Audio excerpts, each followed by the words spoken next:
اگر کہیں کوئی چیز غلط نہیں ہو سکتی تو وہ صرف اللہ اور اللہ کے رسول کی طرف سے دیے ہوئے احکامات ہیں۔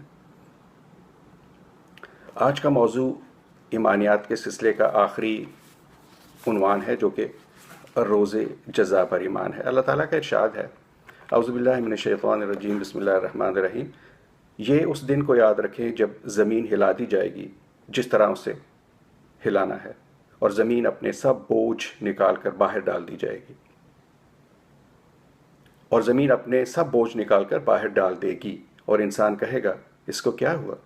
اس دن تیرے پروردگار کی ایما سے وہ اپنی سب کہانی کیا سنائے گی۔ اس دن لوگ الگ الگ نکلیں گے اس لیے کہ ان کے اعمال انہیں دکھائے جائیں، پھر جس نے ذرہ بر بھلائی کی ہے وہ بھی اسے دیکھ لے، اور جس نے ذرہ بر برائی کی ہے وہ بھی اسے دیکھ لے۔ دین جن حقائق کو ماننے کا مطالبہ کرتا ہے، اس میں روز جزا کی اہمیت غیر معمولی ہے۔ انبیاء علیہ السلام کی دعوت میں اسے بنیادی حیثیت حاصل ہے۔ تمام شریعت، نیکی اور خبر کی اساس یہی عقیدہ ہے۔ نبوت اور رسالت کی بنا اسی پر قائم ہے۔ نبی اسی لیے نبی ہے کہ وہ اس نبائے عظیم کی خبر دیتا ہے۔ رسول اس لیے رسول ہے کہ وہ اس پیغام کو لے کر آتا ہے۔ حضرت عیسیٰ علیہ السلام، حضرت ابراہیم، حضرت موسیٰ علیہ السلام، سب نے اس کی مناتی کی ہے۔ تورات میں اس کے اشارے ہیں، زبور میں اس کے اشارے ہیں۔ اب ہم دیکھتے ہیں کہ اس کے شواہد اور علامات یا حوال و مقامات جو قرآن و حدیث دونوں میں مذکور ہیں وہ کیا ہیں۔ ان شواہد میں پہلی بات میں ہم دیکھتے ہیں کہ انسان کے اندر خیر و شر کا شعور ہے، اور یہ اسی شعور کا نتیجہ ہے کہ اس کے ضمیر میں ایک نگران ہر وقت اس کی برائیوں پر اسے متنبع کرتا رہتا ہے۔ یہ ایک چھوٹی عدالت ہے جو انسان کے اندر قائم ہے، اور ہر موقع پر اپنا بلاک فیصلہ سناتی ہے۔ اب انسان اس فیصلے کو مانے نہ مانے یہ انسان پر ہے، پر وہ یہ جانتا ضرور ہے کہ کیا غلط ہے اور کیا صحیح۔ اور اگر اس کا یہ نہ ماننے کا عمل، اس کی بدنفسی اس قدر بڑھ جائے کہ اعمال کی سیاہی اس کے دل کا احاطہ کر لے اور اس کو بالکل اندھا بہرا کر دے، تو یہ انسان کے اوپر خود اس کے باطن کی گواہی ہے، جسے نفس لوامہ کی شہادت سے تعبیر کیا ہے۔ قرآن اسے پیش کرتا ہے اور انسان کو بتاتا ہے کہ تم کوئی شتر بے مہار نہیں ہو کہ جو چاہے کرتے رہو اور تم سے کوئی باز پرس نہ ہو۔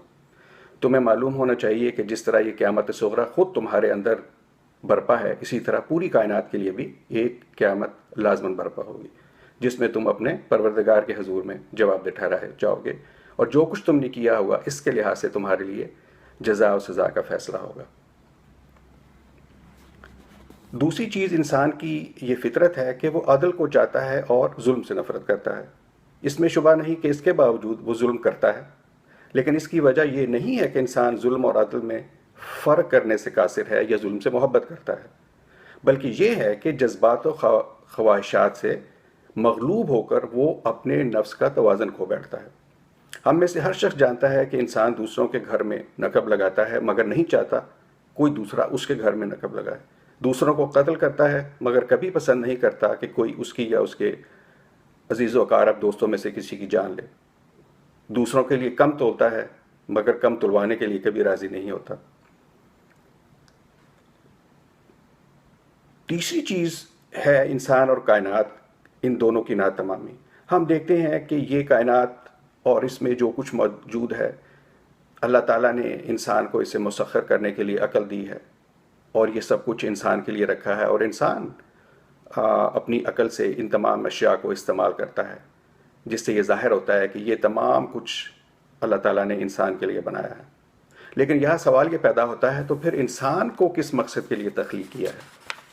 کیا انسان یہ سب چیزیں استعمال کرنے کے بعد چلا جائے گا؟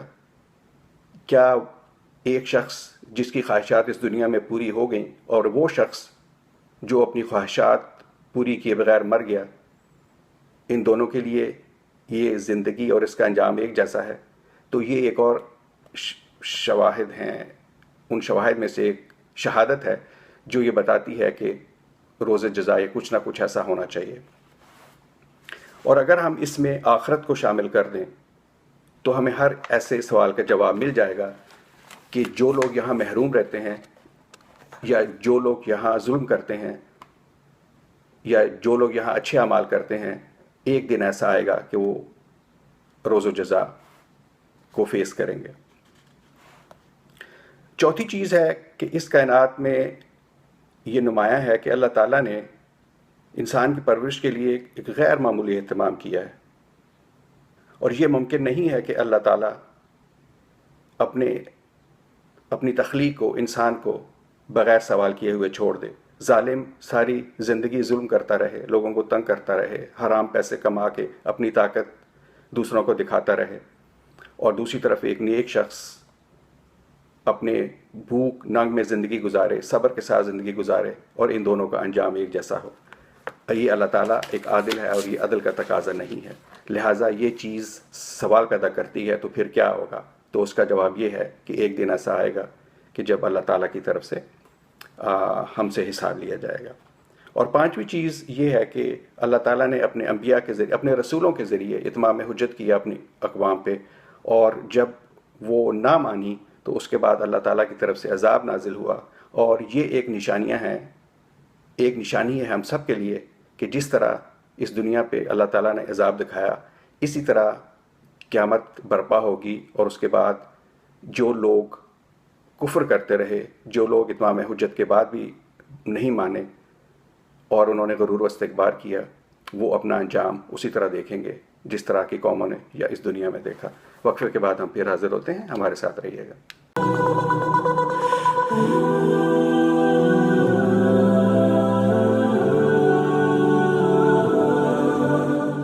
ناظرین، وقفے کے بعد ایک بار پھر حاضر ہوں۔ وقفے سے پہلے ہم بات کر رہے تھے کہ وہ کون سے شواہد ہیں جو یہ بتاتے ہیں کہ روز جزا کا ہونا لازمی ہے۔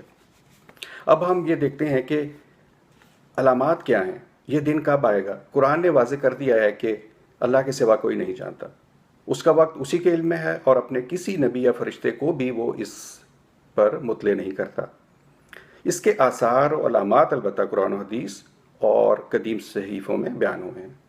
ان میں سے بعض معمولی نوعیت کے ہیں اور بعض کی نوعیت متعین واقعات و حوادث کی ہے۔ پہلی قسم کی علامات میں سے کوئی چیز قرآن میں بیان نہیں ہوئی، اس کا ذکر روایتوں میں ہی ہوا ہے، اور دوسری قسم کی علامتوں میں سے ایک ہی چیز قرآن میں بیان ہوئی ہے، اور وہ ہے یاجوج و ماجوج کا خروج۔ پہلی قسم کی علامات اس اخلاقی انحطاط کا ذکر کرتی ہیں جو قیامت سے پہلے پورے عالم میں پیدا ہوگا۔ چنانچہ بیان کیا گیا ہے کہ علم اٹھ جائے گا، جہالت بڑھ جائے گی، زنا، شراب نوشی، قتل و غارت، یہ سب کچھ عام ہوگا، یہاں تک کہ لوگوں کو بغیر کسی جرم کے مارا جائے گا۔ اور ہم یہ سب کچھ ہوتا ہوا دیکھ رہے ہیں۔ ہم میں سے ہر کوئی واقف ہے کہ لوگ جس طرح قتل کیے جا رہے ہیں، کسی کو یہ معلوم نہیں ہوتا کہ مجھے کیوں مارا جا رہا ہے۔ مردوں کی تعداد عورتوں کے مقابلے میں اتنی کم ہو جائے گی کہ 50 عورتوں کے معاملات ایک مرد کے سپرد ہوں گے۔ اب ہم بات کرتے ہیں یاجوج ماجوج کی۔ یاجوج ماجوج کے بارے میں بہت سی غلط فہمیاں پائی جاتی ہیں کہ اس سے ملا دیا جاتا ہے اس لوہے کی دیوار سے جس کے پیچھے دشمن کو بند کر دیا گیا تھا حضرت داؤد علیہ السلام کے زمانے میں۔ ایسا کچھ نہیں ہے۔ حضرت نوح علیہ السلام کے 3 بیٹوں میں سے 2 بیٹے اور ان کی اقوام، ان کی امت، ان کی ذریت اپنا اپنا وقت گزار کے جا چکے ہیں۔ اب ان کا تیسرا بیٹا یافس، یہ ان کی اولاد میں سے ہیں، اور یہ ایشیا کے شمالی علاقوں میں آباد ہوئے۔ انہی کے بعض قبائل یورپ پہنچے، اس کے بعد امریکہ اور آسٹریلیا، اور ان سب کا ذکر اور ان کا تعارف دوسری الہامی کتابوں میں بھی پایا جاتا ہے۔ انجیل بائبل میں ہے، اور خداوند کا کلام مجھ پر نازل ہوا کہ اے آدم زاد، جوج کی طرف جو ماجوج کی سرزمین کا ہے اور روش اور مسک اور توغل کا فرما روا ہے متوجہ اور اس کے خلاف نبوت کر۔ جب 1000 برس پورے ہو چکیں گے تو شیطان قید سے چھوڑ دیا جائے گا، اور ان قوموں کو جو زمین کے چاروں طرف ہوں گی، یعنی جوج و ماجوج کو گمراہ کر کے لڑائی کے لیے جمع کرنے نکلے گا۔ ان کا شمار سمندر کی ریت کے برابر ہوگا، اور وہ تمام زمین پر پھیل جائیں گی، اور مقدسوں کی لشکرگاہ اور عزیز شہر کو چاروں طرف سے گھیر لیں گی، اور آسمان پر سے آگ نازل ہو کر انہیں کھا جائے گی۔ یہ بھی جو کچھ میں نے پڑھا ہے یہ ہماری پہلے الہامی کتابوں میں سے ہے۔ قرب قیامت کی ان علامتوں میں سے ایک اور میں آپ کو حدیث کی صورت میں بتاتا ہوں۔ ایک نشانی یہ ہے کہ لونڈی اپنی مالکہ کو جن دے گی، اور دوسری یہ ہے کہ تم عرب کے ان ننگے پاؤں ننگے بدن پھرنے والے کنگال چرواہوں کو بڑی بڑی عمارتیں بنانے میں ایک دوسرے سے مقابلہ کرتے دیکھو گے۔ اب اس میں سے دوسری جو علامت ہے وہ بالکل واضح ہے۔ پچھلی صدی سے اس کا ظہور سرزمین عرب میں ہر شخص خود دیکھ سکتا ہے۔ ہم دیکھ رہے ہیں کہ کس طرح عرب کے بدو بڑے بڑے شہروں میں آئے اور کس طرح اونچی اونچی عمارتیں وہاں پہ بن رہی ہیں۔ اور جو پہلی بات تھی کہ لونڈی اپنی مالکہ کو جن دے گی، وہ اس کا مفہوم کچھ اس طرح سے نکلتا ہے کہ یہ ادارے کی حیثیت سے غلامی کا خاتمہ ہے، یعنی وہ جو کبھی غلام تھے اب وہ بھی برابری پر آ جائیں گے اور ان کے جو اولاد ہوگی وہ اپنی مالکہ کو جنم دے گی۔ یہ نشانی جو ہے یہ اس غلامی کے ادارے کو ختم کرنے کے بارے میں ہے۔ اس کے بعد جو علامتیں ظاہر ہوں گی وہ نبی صلی اللہ علیہ وآلہ وسلم نے یاجوج ماجوج کے خروج کو شامل کر کے ایک ہی جگہ بیان کر دی ہیں۔ حضور کا ارشاد ہے کہ یہ 10 علامتیں ہیں، جب تک یہ ظاہر نہ ہو جائیں قیامت برپا نہ ہوگی۔ نمبر 1، مشرق میں زمین کا دھنس جانا۔ نمبر 2، مغرب میں زمین کا دھنس جانا۔ نمبر 3، جزیرہ نمائے عرب میں زمین کا دھنس جانا۔ نمبر 4، دھواں، اور اس سے مراد کوئی بڑا ایٹمی دھماکہ بھی ہو سکتا ہے۔ نمبر 5، دجال۔ یہ بڑے دغاباز، فریبی اور مکار کے معنی میں اس میں صفت ہے۔ اس کا ذکر المسیح الدجال کے نام سے بھی ہوا ہے، اور اس کے معنی یہ ہیں کہ قیامت سے پہلے کوئی شخص مسیح ہونے کا جھوٹا دعویٰ کرے گا اور مسلمانوں، یہودیوں اور عیسائیوں کے اندر حضرت عیسیٰ علیہ السلام کی آمد کے تصور سے فائدہ اٹھا کر اپنے بعض کمالات سے لوگوں کو فریب دے گا۔ بعض روایتوں میں ہے کہ یہ ایک آنکھ سے اندھا ہوگا، اور ایمان والوں کے لیے اس کا دجل اس قدر واضح ہوگا کہ اس کی پیشانی پر گویا کفر لکھا ہوا دیکھیں گے۔ چھٹا ہے زمین کا جانور، جو غالباً اسی طرح زمین کے پیٹ سے براہ راست پیدا ہوگا جس طرح تمام مخلوقات ابتدا میں پیدا ہوئی ہیں۔ نمبر 7، یاجوج و ماجوج کا خروج۔ یہ شروع ہو چکا اور اب بتدریج اپنے نقطہ عروج کی طرف بڑھ رہا ہے۔ ناظرین، جب میں نے بتایا تھا آپ کو کہ یہ ایشیا سے شروع ہوا، پھر یورپ، آسٹریلیا، تو آپ سمجھ گئے ہوں گے کہ میں کن لوگوں کی بات کر رہا ہوں اور آہستہ آہستہ حالات کس نہج پہ جا رہے ہیں۔ یہ یاجوج ماجوج ہی کا اخراج ہے۔ سورج کا مغرب سے طلوع ہونا۔ 9 پہ ہے آگ جو عدن کے گھڑے سے نکل کر لوگوں کو ہانکے گی، اور نمبر 10 پہ ہے ہوا جو انہیں اٹھا کر سمندر میں پھینک دے گی۔ اس کے علاوہ مہدی علیہ السلام کا ظہور یا حضرت عیسیٰ علیہ السلام کے آسمان سے نزول کو بھی قیامت کی علامات شمار کیا جاتا ہے۔ حضرت مہدی علیہ السلام کے بارے میں جو روایتیں ہیں وہ محدثانہ تنقیر کے معیار پر پوری نہیں اترتی ہیں۔ ان میں کچھ ضعیف ہیں، اور بعض روایتوں میں جو سند کے لحاظ سے قابل قبول ہیں، ایک فیاض خلیفہ کے آنے کی خبر دی گئی ہے، اور اگر غور کیا جائے اور ہسٹری دیکھی جائے تو صاف واضح ہوتا ہے کہ اس کا مصادق سیدنا عمر بن عبدالعزیز تھے، جو خیر القرون کے آخر میں خلیفہ بنے۔ رسول اللہ صلی اللہ علیہ وآلہ وسلم کی یہ پیشین گوئی ان کے حق میں حرف بحرف پوری ہو چکی ہے، اس لیے کہ کسی مہدی موعود کے انتظار کی ضرورت نہیں ہے۔ حضرت عیسیٰ علیہ السلام کی روایتوں کو اگرچہ محدثین نے بالمعموم قبول کیا ہے، لیکن قرآن مجید کی روشنی میں دیکھیں تو وہ بھی درست نظر نہیں آتا۔ اولاً یہ کہ حضرت عیسیٰ علیہ السلام کی شخصیت قرآن مجید میں کئی پہلوؤں سے زیر بحث آئی ہے۔ ان کی دعوت اور شخصیت پر قرآن نے جگہ جگہ تبصرہ کیا ہے۔ روز قیامت کی ہلچل بھی قرآن کا خاص موضوع ہے۔ ایک جلیل القدر پیغمبر کے زندہ آسمان سے نازل ہو جانے کا واقعہ کوئی معمولی نہیں، لیکن موقع بیان کے باوجود اس واقعے کی طرف کوئی ادنیٰ اشارہ بھی قرآن میں کسی جگہ مذکور نہیں ہے۔ علم و عقل اس خاموشی پر مطمئن ہو سکتے ہیں، اسے باور کرنا آسان نہیں ہے۔ اور دوسرا، سورۃ مائدہ میں قرآن نے حضرت عیسیٰ علیہ السلام کے ساتھ اللہ تعالیٰ کا ایک مکالمہ نقل کیا ہے جو قیامت کے دن ہوگا۔ اس میں اللہ تعالیٰ ان سے نصارہ کی اصل گمراہی کے بارے میں پوچھیں گے کہ کیا تم نے یہ تعلیم انہیں دی تھی کہ مجھ کو اور میری ماں کو خدا کے سوا معبود بناؤ؟ اس کے جواب میں وہ دوسری باتوں کے ساتھ یہ بھی کہیں گے کہ میں نے تو ان سے وہی بات کہی جس کا آپ نے حکم دیا تھا، اور جب تک میں ان کے اندر موجود رہا اس وقت تک دیکھتا رہا۔ کہ وہ کیا کر رہے ہیں، لیکن جب آپ نے مجھے اٹھا لیا تو میں نہیں جانتا کہ انہوں نے کیا بنایا اور کیا بگاڑا ہے۔